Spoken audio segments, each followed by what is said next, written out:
오늘 치유 강좌를 합니다. 하나님 아버지 감사합니다. 오늘 치유 강좌를 합니다. 전하는 자나 듣는 자가 온전히 성령의 능력 속에, 성령의 인도하심 속에, 성령님이 주관하심 속에 이 강좌가 이루어질 수 있도록 축복하여 주시고, 강좌를 듣는 모든 분들이 놀라운 치유 사역자가 다 될 수 있도록 축복하여 주옵소서. 감사를 드리며 예수님의 이름으로 기도하옵나이다. 아멘. 아멘. 오늘의 주제는 구제입니다. 가난한 사람, 병든 사람, 갈 곳이 없는 사람을 도와주는 구제입니다.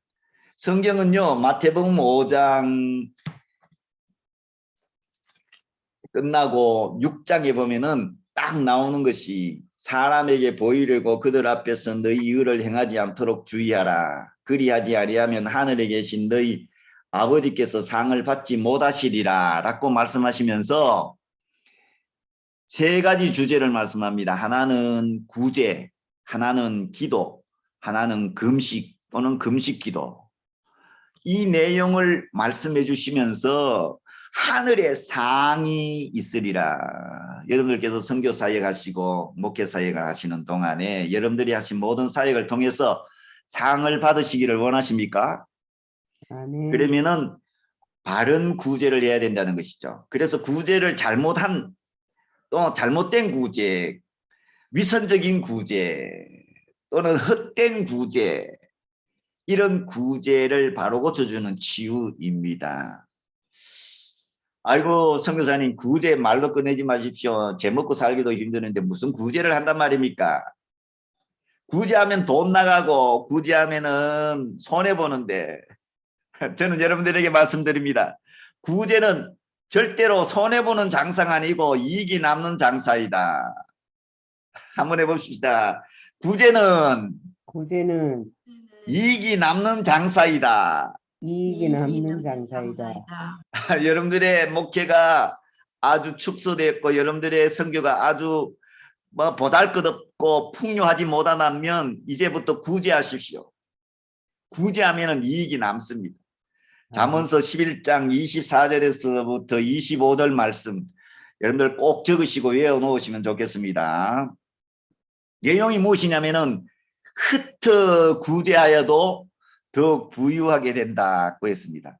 흩어버리니까 아무것도 남지 않는 거죠. 하나에 집중하지도 않는 그런 구제를 할지라도 그 구제하는 사람에게 하나님께서 부유하게 해주신다는 거예요. 또 하나는 남을 윤택하게 하는 자, 구제를 통해서 이웃을 윤택하고 풍부하고 풍성하게 하는 자는 자기 자신도 윤택하고 풍성해진다는 내용입니다. 여러분들의 영혼이 풍성해지시기를 원하십니까? 그러면 구제하십시오. 여러분들의 가정이 더 행복하시기를 원하십니까? 구제하십시오. 그래서 이 구제는 신앙생활의 좋은 지혜입니다. 좋은 지혜입니다. 좋은 지혜니까 오늘부터 여러분들 구제하십시오. 저는 만원의 행복이라는 생활의 어떤 것을 실천하려고 합니다.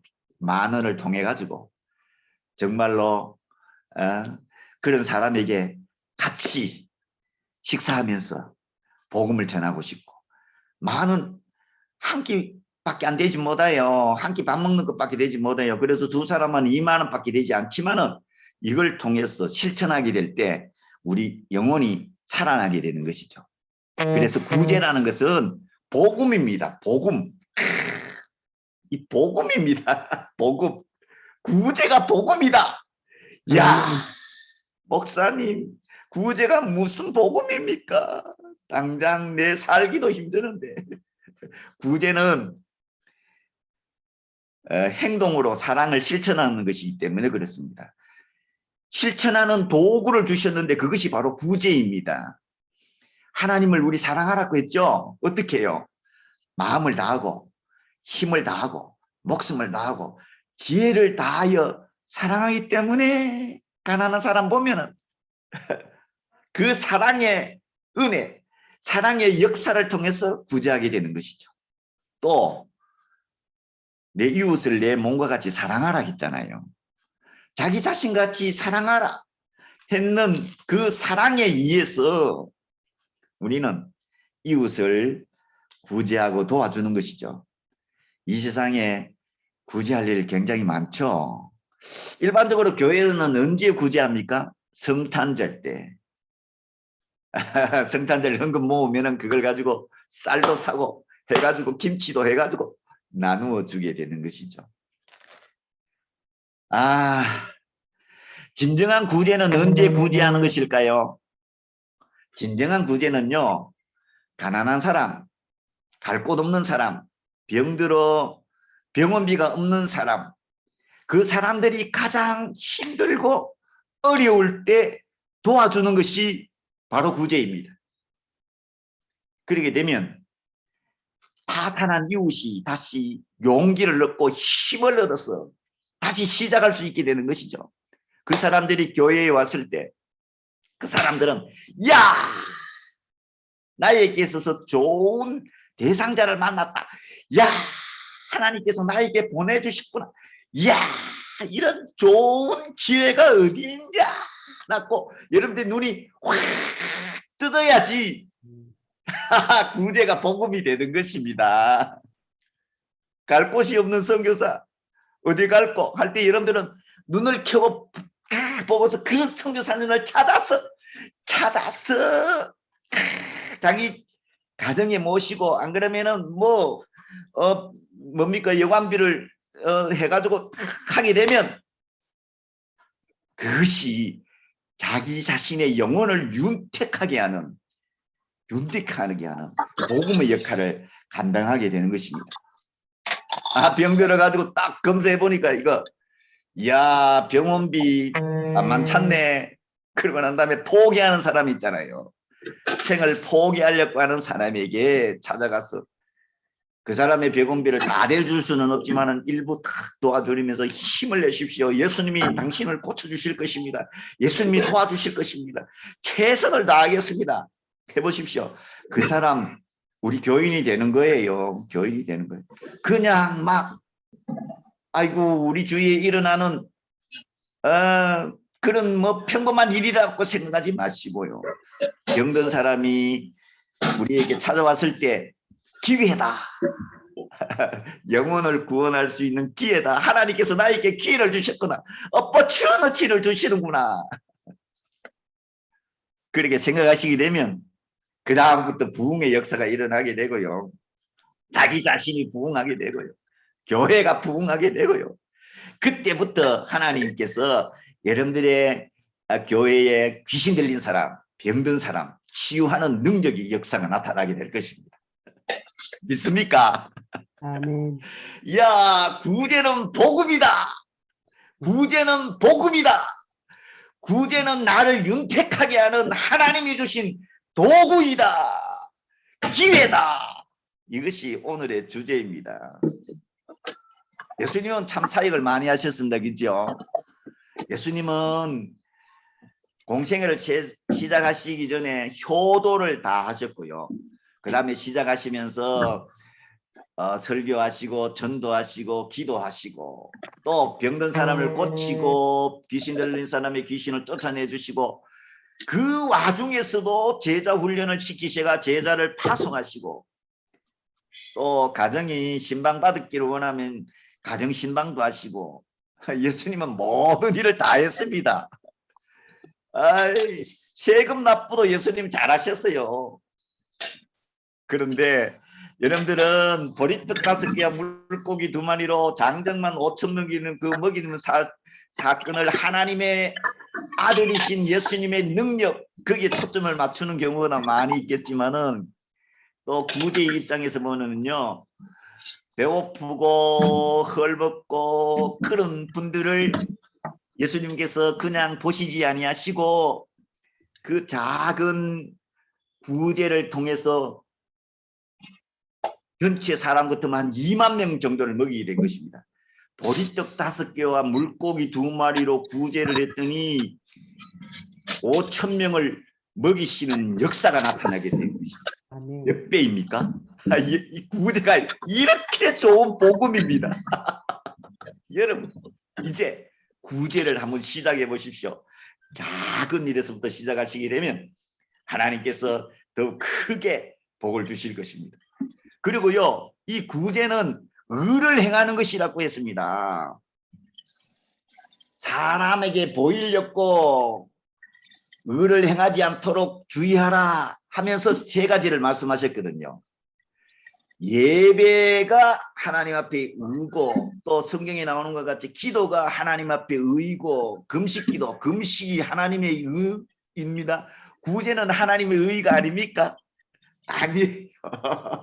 구제도 하나님 앞에 의입니다. 이웃, 가난한 이웃을 도와주고 돌보는 그것이 하나님과 나 사이에 올바른 관계를 연결시켜주고 올바른 관계를 맺게 하는 것이죠. 심지어 이 가난한 자를 돌봐주는 것이 내가 하나님 앞에 채권자가 된다고 했어요. 하나님은 채무자가 돼가지고 아이고 장경 선교사 언제 돈 필요하노? 언제 돈 필요하노? 우리가 많이 흩어 구제하게 되면 하나님께서 보따리를 만큼 준비해 놓으시고 우리를 도와주시기 위해서 기다리고 있으신 것을 볼 수가 있습니다. 아이고 목사님 이 세상이요 너무너무 험하잖아요. 아이고 남을 돕다가만 나는 어떻게 해요? 나도 못 살겠는데. 그러나 구제가 복음이라는 것, 오늘 그것만 여러분들께서 아시면은 여러분들의 삶이 새롭게 변화될 것이고 윤택하게 될 것입니다. 하나님께서 원래의 목적이 무엇입니까? 인간에게 아담과 하와가 원래의 목적은 생육하고 번성하고 땅에 충만하라, 땅을 정복하라, 이 세상에서 정복자가 되는 놀라운 미션을 아담과 하와에게 주시지 않았습니까? 그러나 아담과 하와가 죄를 짓고 난 다음에 사단, 악한 영, 더러운 영들이 이 세상에 가득하기 때문에 이 사회와 이 세계가 혼란과 무질서, 죄와 교만, 시기, 질투, 도둑, 강도, 살인, 온갖 더러운 것들로 가득 차 있습니다.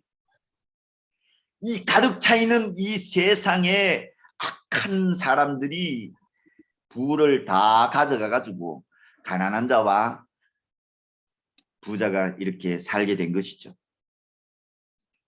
우리 사회는 어떤 사회가 가장 행복한 사회일까요?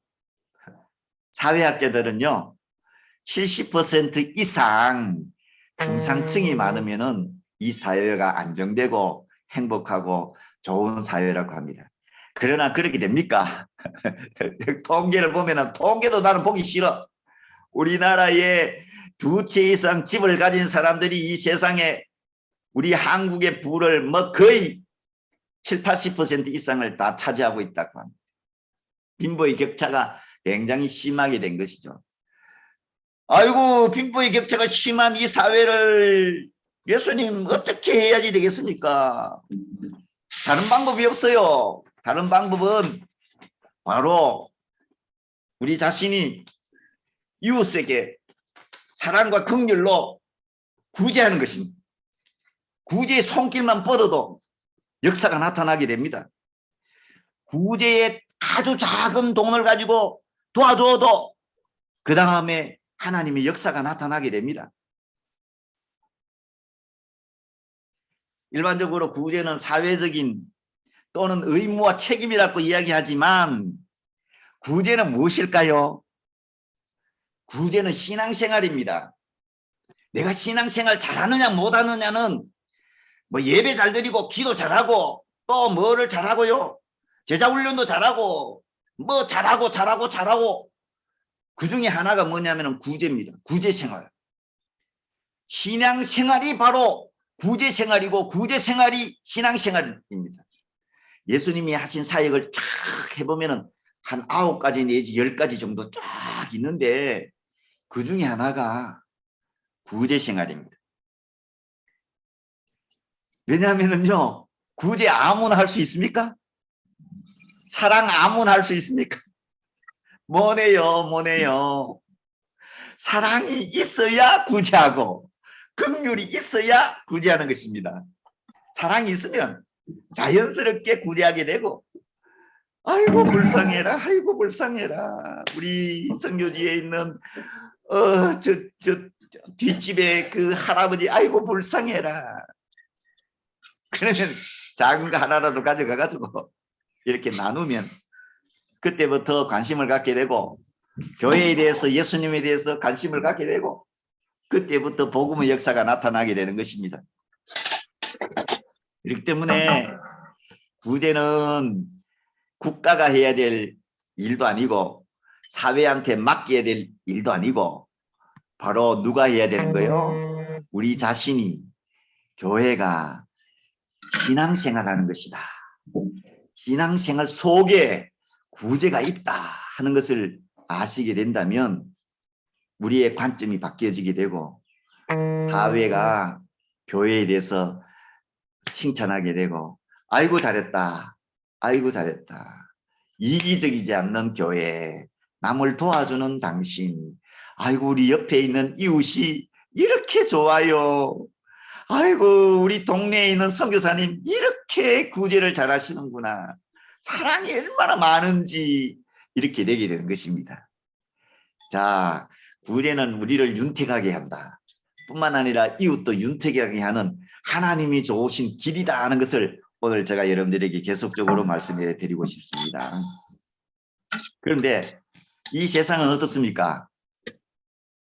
일반적으로 살아가는 모든 거의 대부분의 사람들이 구제에 대해서 첫째로는요, 무관심합니다. 아이고 가난 사람 어쩔 수 없지, 뭐 교회가 하는 일이야, 국가가 하는 일이야 라고 하면서 정말 큰 아파트, 또 좋은 별장을 만들기를 좋아하고, 좋은 차를 타고 자기가 즐길 수 있는 것들은 다 즐기고, 1년에 6개월 이상 수천만 원 들여가지고 여행하고, 그런데도 가난한 사람들에 대해서 무관심합니다. 그 사람들은 제쳐놔요. 이거는. 두 번째로는요, 구제해야 된다는 것을 알지만은 행하지 못하는 사람이에요. 행동으로 옮겨야 되는데, 사랑을 실천해야 되는데, 도와드려야 되는데, 한마디의 구제의 말을 해야 되는데 하지 못하는 거예요. 단 2만 원의 치료비를 도와주는 작은 봉투가 그 사람을 변화시킨다는 놀라운 사실을 알지만 못하는 경우가 많습니다. 나와 이웃 사이에 어떤 상처 입은 일들이 있습니까? 만나고 싶지 않는 사람이 있습니까? 나를 괴롭힌 그런 성도가 있습니까?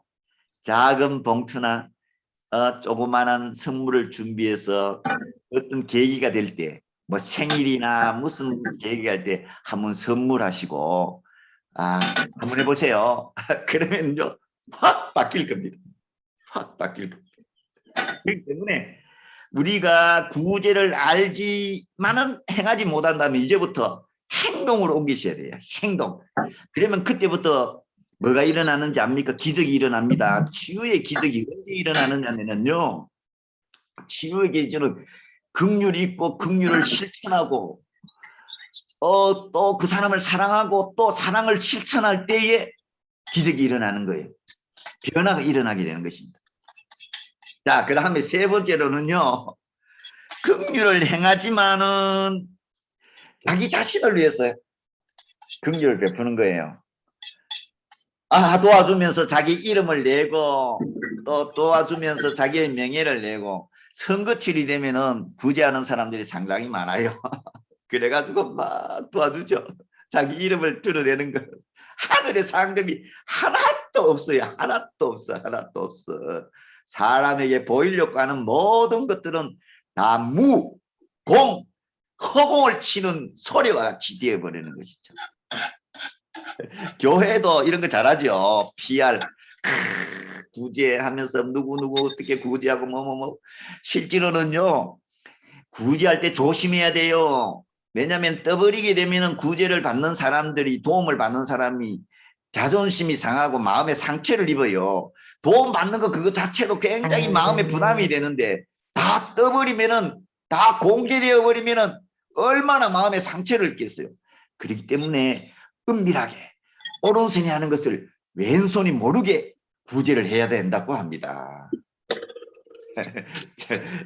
윤양서 목사님 정말로 수고 많이 하셨습니다. 그지요? 학생들 도와드릴 때예요.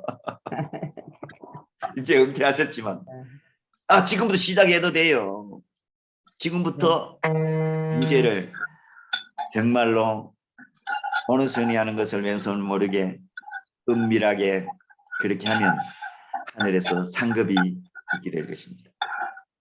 그래서 우리의 구제가 하늘에서 상급이 있도록 우리가 구제해야 된다 하는 것을 제가 말씀을 드립니다. 자, 우리가 하나님 앞에 기도할 때에 기도가 살아있으려면 어떻게 해야 돼요? 진짜 기도라면 어떻게 해야 돼요? 우리가 기도했는데 기도에 뭐가 있어야 될까요? 응답이 있는 기도가 살아있는 기도고요. 응답이 있는 기도가 진짜 기도예요. 진짜 기도. 큰 소리 외치든지 조용하게 관묵 기도를 합니까? 뭐라 합니까? 묵상 기도를 하면 묵상 기도를 하시든지 일어서서 하시든지 앉아서 하시든지 골방에 들어가서 하시든지 길거리 걸으면서 하시든지 어떻게 기도하시든지 간에 응답되는 기도가 진짜 기도 아닙니까? 마찬가지로 구제도 하늘의 상급이 많을 때 그 구제가 진짜 구제가 되지 않겠습니까? 사랑하신 여러분, 여러분들 이제부터 구제하심으로 하늘의 상급, 하늘에 많이 쌓아두시기를 바랍니다. 그것은요, 좀이나 도둑이나 빼앗아가지 못해요. 그것은요, 진짜로 하나님께서 예비해 놓으신 창고입니다. 여러분들 이렇게 구제를 많이 하시게 되면 하늘나라에서 하나님께서 여러분들을 위한 좋은 집들을 예비해 놓으실 것입니다. 저는 그걸 믿어요. 사람들마다 집도 다 틀리고요. 천국에 가면요. 또 상급도 다 틀리고요. 멸류관도 다 틀리고요. 사도 바울은 1층층, 2층층, 3층층이라고 했는데 진짜 1층층, 2층층, 3층층인지 저는 그건 잘 모르겠어요. 안 가봤으니까 몰라요. 사랑하신 여러분, 여러분들이 삶 속에 하시는 모든 것이 신앙생활 아닙니까? 그 중에서도 구제는 하늘의 상급이 굉장히 많이 있어요. 자, 저는 이런 생각을 해봤습니다. 이제 마지막 남은 생애가 얼마 안 남았는데 많이 합쳐봐도 뭐 1억이 안 되는 이 돈을 가지고 어떻게 할까? 저는 이걸 딱 해가지고 은퇴하면은요 지유사역자를 교육시키는데 제가 다 바치려고 해요. 그러고 난 다음에 내가 딱 죽을 때는 저 저금통에 돈 한 푼 없이 공이 딱 되도록 했어. 그래가 모두 다 구제하는데 다 쓰다가 그래가 아이고 장성교사 니 저금통장에 빵원이네. 그게 제 소원이에요. 제 소원이에요. 돈도 없지만 사랑하는 여러분, 하늘에서의 상급이 많으시기를 간절히 바랍니다. 구제는 기회입니다. 구제는 축복입니다. 구제는 지혜입니다. 구제를 통해서 하나님께서 우리에게 미션을 주신 것입니다. 미션. 하나님 우리에게 미션을 주신 거예요. 구제하라고. 그런데 보면은 이 구제를 떠벌리면서 하지 말아라 했죠. 여기서 의미가 있어요. 의미가 있어요. 예수님은 진짜로 아주 구체적으로 잘 설명해 주고 있어요.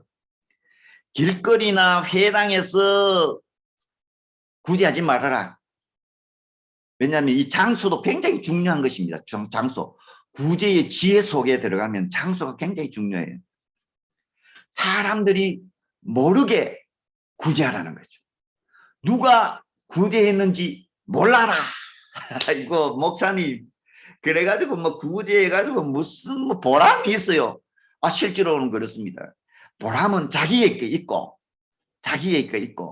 상대방이 그것을 모르는 것이 첫 번째입니다. 나팔을 불지 말아라. 소리를 내지 말아라. 모든 사람들이 그것을 듣지 못하게끔 구제하라. 아, 그렇게 할 수 있겠습니까? 쉽지 않을 겁니다. 그래도 성경은 우리에게 그렇게 말씀하고 있습니다. 그래야지 하나님의 상급이 많을 것이라고 했습니다. 아, 제가 참 코로나 때문에 힘들었어요. 갈 곳이 없었어요. 아, 코로나 딱 마치고 어느 교회에서 한 달 숙소 주겠다 해가지고 그래 그 한 달 딱 되니까 나가라 해가지고 나가서 또 갔더니 거기는 비가 오는데 막 철철철 새요. 그리고 거기 또 뭐 냉풍기가 있다고 하더라고요. 냉풍기 막 시끄러워 가지고 밤에 잠을 못 자는 거예요. 문을 열어놓으니까 또 모기가 들어오죠. 와, 하나님 아버지 이거 어떻게 하면 좋겠습니까? 갈 곳 없는 선교사에게 숙소를 제공하는 것도 구제입니다. 제가 얼마 전에 어느 선교사님, 이거 제 자랑 같아서 미안합니다. 그래도 뭐 예화니까 할 수 없이 하겠습니다. 저한테 목사님 감사합니다 하고 이제 돈을 좀 주셨어요. 10만 원, 20만 원 주셨어요. 근데 어느 분이 병원에 입원했어요. 근데 기도만 하면 그 사람 막 자꾸 도와주는 생각이 나더라고요. 그렇게 기도가 그냥 기도가 아닌 거죠. 하나님이 다 성령께서 인도하시는 기도죠. 그래가지고 그분에게 제가 돈을 붙여드렸습니다. 아이 목사님 구제를 했는데도 보람이 없어요. 보람은요 하나님이 우리한테 보람을 주시는 거지 어떻게 할 수가 없는 거죠. 그러나 구제하게 되면 우리의 영혼이 윤택해지고 우리의 이웃이 더욱더 윤택해진다고 우리에게 말씀하고 있습니다. 사랑하신 여러분, 여러분들의 형제들은 어떻습니까? 어떤 형제는 잘 사는데 어떤 형제는 갈 곳이 없어서 전세금도 못 마련한다면 자기가 가지고 있는 집 하나 팔아가지고 형제에게 전세금을 줘야 되는 것이 마땅하지 않습니까? 가난한 형제를 돌보지 않는 것은 이방인보다도 더 악하다고 했습니다. 여러분들 그와 같은 형제는 없으시겠죠? 꼭 도와드리시기를 바랍니다. 자, 이제 말씀을 맺도록 하겠습니다. 구제는 하나님께서 우리에게 주신 기회이고 은혜이고 복음이라는 것을 제가 여러분들에게 말씀드렸고 이 구제를 잘 하게 되면 하늘의 상급이 많아질 것을 제가 말씀을 드렸습니다. 여러분들께서 어떤 구제를 하시기를 원하십니까? 여러분들의 구제를 강의가 끝나고 난 다음에 물어보도록 하겠습니다. 사랑하신 여러분들의 삶 더욱더 풍성해지고 하나님의 은혜가 넘치시기를 예수님으로 축원합니다. 기도하겠습니다. 하나님 아버지 감사합니다.